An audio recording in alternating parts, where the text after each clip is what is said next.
Pero definitely, we will forego of the pageantry for SONA, but we will just stick with the formalities.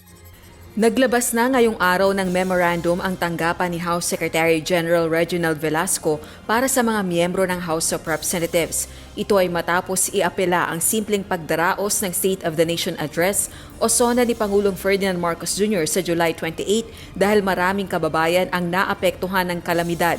Kasabay ng SONA sa Lunes ay ang pagbubukas ng first regular session ng 20th Congress.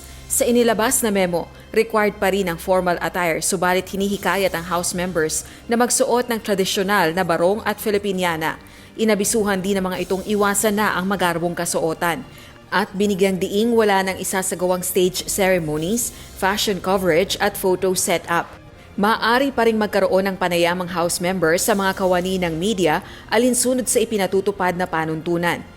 Nagpahayag na ng kahandaang sumunod ang ilang kongresista sa panawagang simpleng pagsasagawa ng pagbubukas ng sesyon at ng SONA.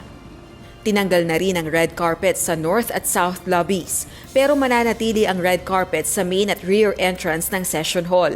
Samantala, kinumpirma naman ang tagapagsalita ng House of Representatives na walang pagbabago sa schedule at tuloy pa rin ang opening ng sesyon at SONA sa Lunes, July 28. Sa gitna ito ng nararanasang masamang kalagayan ng panahon sa malaking bahagi ng bansa. Tuloy pa rin naman po siya. Wala naman po kaming information as of yet na merong cancellation or any changes doon sa schedule. Again, it is mandated by the Constitution, so matutuloy talaga siya. Sa kasalukuyan, hanggang araw ng Lunes, nasa ilalim ng security lockdown ang Batasang Pambansa Complex. Rosa Licoz, UNTV News and Rescue. Diyos ang aming sandigan, serbisyo publiko ang aming pinahahalagahan.